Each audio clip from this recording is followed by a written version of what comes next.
everybody, my name is Anna Super, and today I'm going to be talking about the tradition of wearing white dresses in Western weddings. So chances are, if you go out and talk to a woman, she'll have a pretty detailed idea of what she wants her wedding to look like, down to the flowers, the cake, the decorations, and at the center of all of these ideas is usually a beautiful white dress.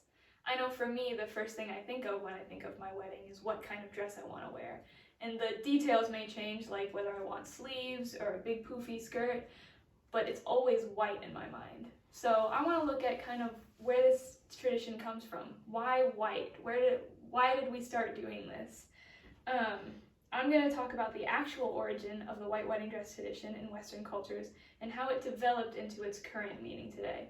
So we're going to take a look at what the traditions were like before the white wedding dress, what actually brought about the tradition, and then how it's developed into what it means for many people today. So let's start by taking a look at the original wedding dress traditions. So before the white dress, women would just kind of wear whatever was in their closet, whatever their best dress was that they already owned. You see, before the white wedding dress came about, there wasn't really a middle class. So this was in the 1700s and previous, and even into the 1800s.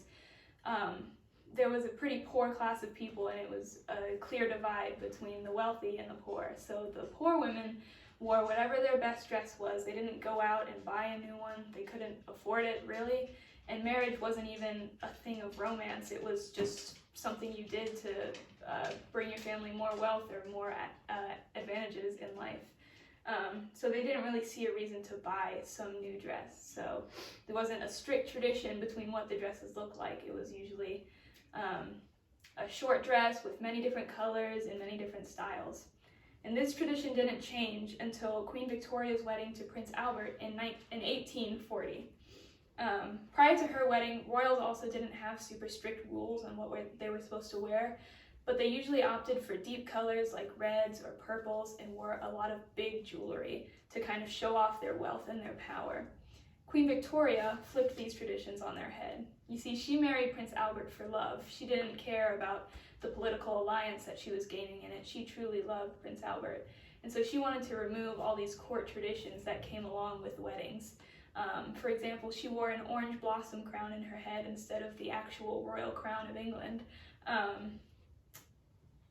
Alison Topless, a writer for the University of Chicago Press, says in her article that Queen Victoria chose a white satin court train rather than the crimson velvet robe of state. And this is because she wanted to just get rid of any court traditions they have. She felt they would be too formal and not intimate enough for her wedding to Prince Albert. Her focus was on becoming his wife, not his queen. And so her decision to wear white actually came from her desire to boost the lace industry. And her decision came simply from thinking that the lace showed up best on a white background. And so that small decision for Queen Victoria set off a huge cascade of wanting to wear white dresses. You see, at this time, the royalty kind of dictated what fashion trends were at that time, and much like celebrities would today. So women everywhere, after they saw Queen Victoria wear her dress, clamored to try and get these white dresses. But there was still that strict divide between the wealthy and the poor populations. So it really became a class symbol, as Suzanne Fry says in her quote from an article that she wrote. She says that the white wedding gown became a status symbol because only wealthy families could afford to provide the bride with such a dress.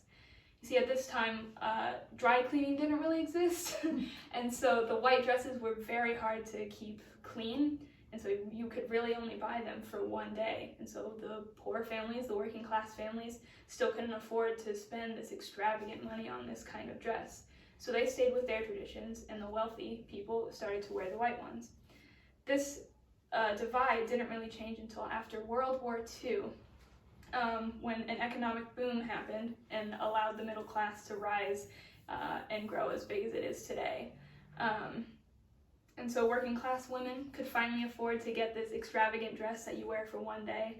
So that's kind of where that separate tradition started, of just getting the dress that you wear one time for your wedding.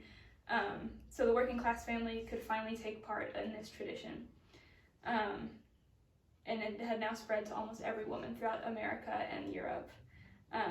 So that's where it started. So where did this notion that the white wedding dress relates to purity come from? Well, Elizabeth Brock from the Washington Post claims that this comes from the Godey's Ladies Book, which was a popular magazine from the 1800s. This magazine printed an article about a decade after Queen Victoria's wedding that said, "Custom has decided from the earliest ages that white is the most fitting hue. It is an emblem of the purity and the innocence of girlhood." So this idea kind of paints a more romantic and meaningful picture than the original tradition. I mean, Queen Victoria made a kind of detached decision to wear white back then. So it's understandable to see how this magazine might want to connect it to a more meaningful and appropriate meaning for the occasion. But this wasn't actually true. The white didn't necessarily represent purity in its original form. But it's kind of easy to see how a society at this time could make that jump. You see, at this time, America was still widely Christian, and so was Europe. And the Bible makes many references to white representing purity, a lot of times in reference to Jesus Christ and our redemption from sin. For example, in Psalm 51:7, it says, "Purify me with hyssop, and I shall be clean. Wash me, and I shall be whiter than snow." So this idea of white meaning purity kind of spread throughout Christian America. And I guess it's easy to see how they could make that logical jump from the white in weddings meaning purity. And so Queen Victoria's influence on the matter was quickly forgotten, and the purity idea remained.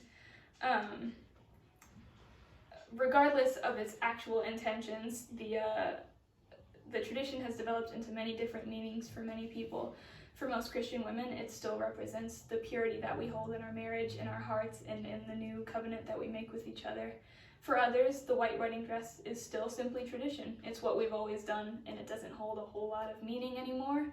But regardless of whatever its meaning is for the individual, it has remained a staple centerpiece of the tradition in our weddings in this culture. And I, for one, can't wait to be a part of that in the future.